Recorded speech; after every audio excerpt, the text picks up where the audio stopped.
The Holy Gospel according to St. Matthew, the 22nd chapter. Glory to you, O Lord. When the Pharisees heard that he had silenced the Sadducees, they gathered together, and one of them, a lawyer, asked Jesus a question to test him. "Teacher, which commandment in the law is the greatest?" And he said to him, "You shall love the Lord your God with all your heart and with all your soul and with all your mind. This is the greatest and first commandment, and a second is like it. You shall love your neighbor as yourself. On these two commandments hang all the law and the prophets." The gospel of the Lord. So I'll first take a point of personal privilege just to say thank you for having me. You know, it's neat to come back to a place where I helped in ministry for 3 years. And this is the weirdest story.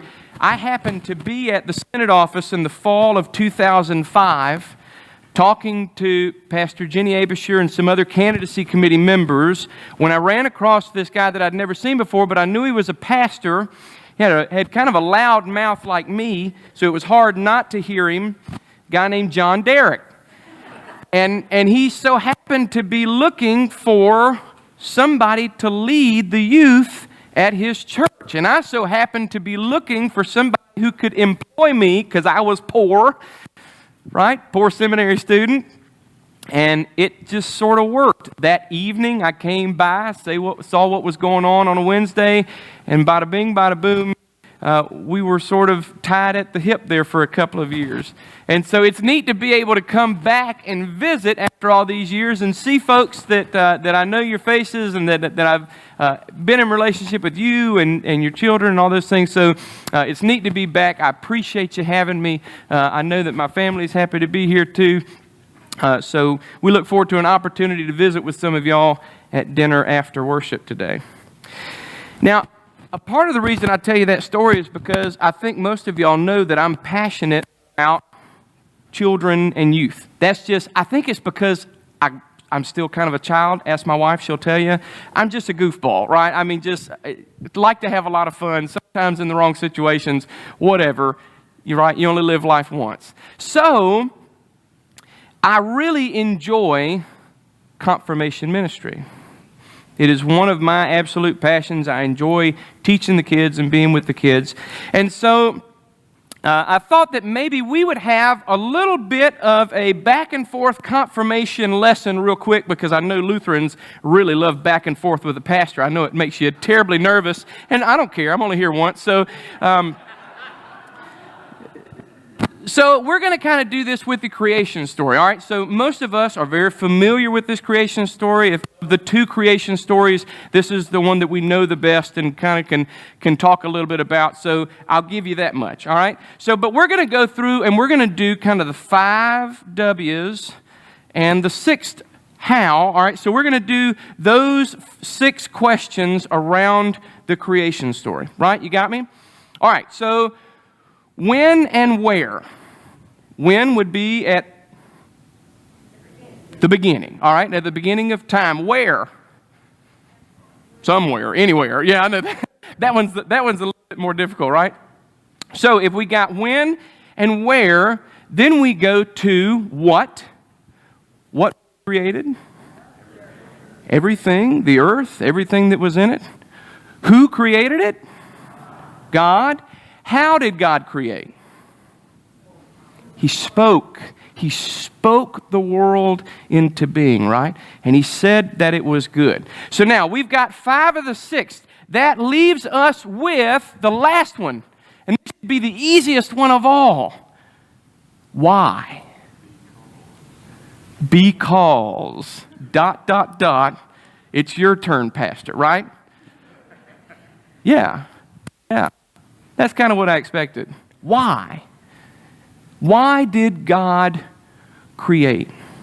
You know, it's pretty funny. Every once in a while, my wife will look at me and we'll kind of glance at each other, especially when one or two or both of the girls seem to be absolutely losing their minds, right? They have been demonically possessed one morning when they wake up from bed, and you just go, why did I do this? Why do we do this? And I think God might ask the same question every once in a while. Like, why did I do this, right? Goodness gracious. But I think God knows the same way that my wife and I know, and the same way that all of you at one time or another in your life know. Why do we help to create? It's out of sheer love. It is out of sheer love and generosity. There is so much love there that there needs to be more. Right? This love needs to expand. And that's the only explanation that I can think of why God would need to create. Right? God didn't need the extra hassle or the extra problems, but He never envisioned that. What He envisioned was He had so much love that He wanted to share that love.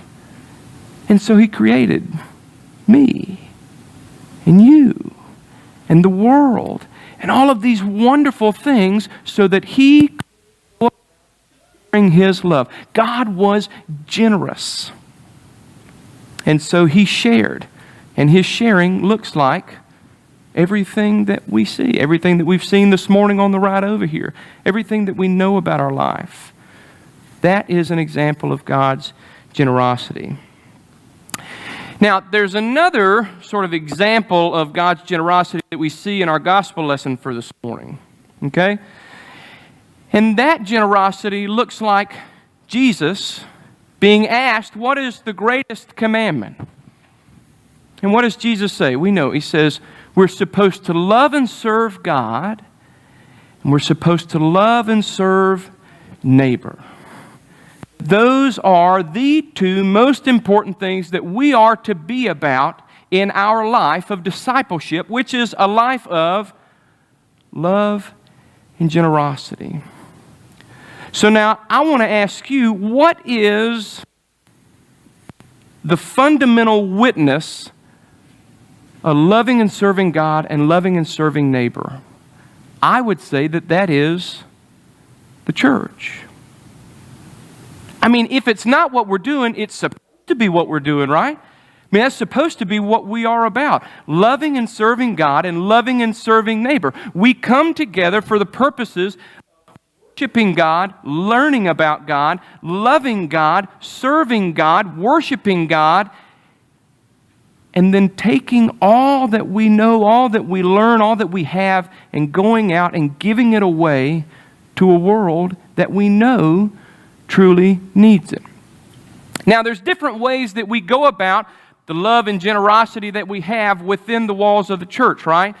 And I'll tell you this. Whenever you're a pastor, it has been said before, and I shared this with the leadership team the other day.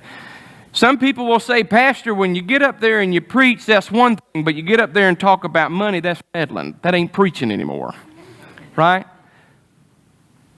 But again, our life of discipleship, our life of faith, our life as a church, our life as members of God's church,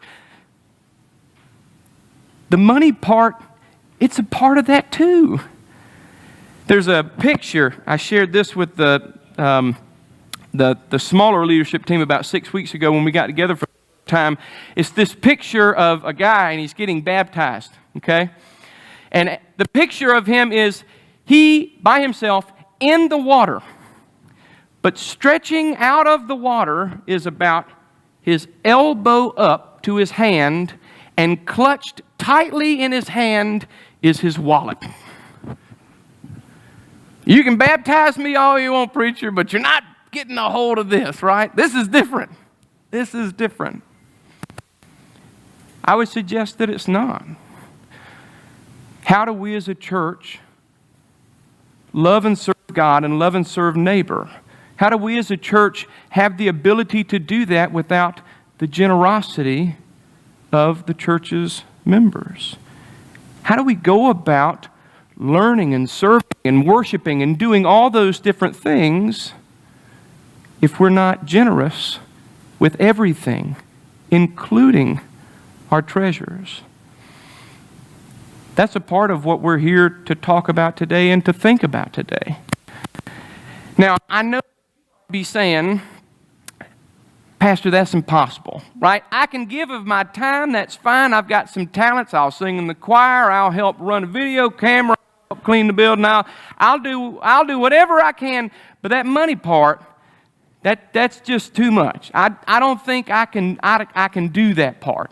That's too difficult. And what I tell you is that you're wrong. And there's one good reason that you're wrong. Is because in any facet of our life of discipleship and our life together, it's not just about who we are, right? Broken and sinful and frail and weak people. It's about what this water here makes us into. And the water of baptism gives us abilities, that of which we don't even know that we have.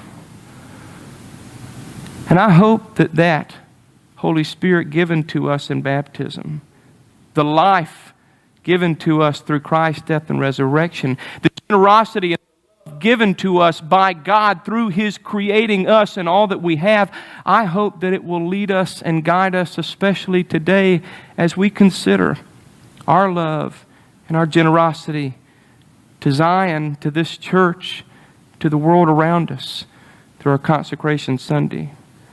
I hope that the Holy Spirit will lead and guide each of you to think and to pray, to think about your commitment, and to let the Holy Spirit lead you and guide you as we go about serving God in this way today.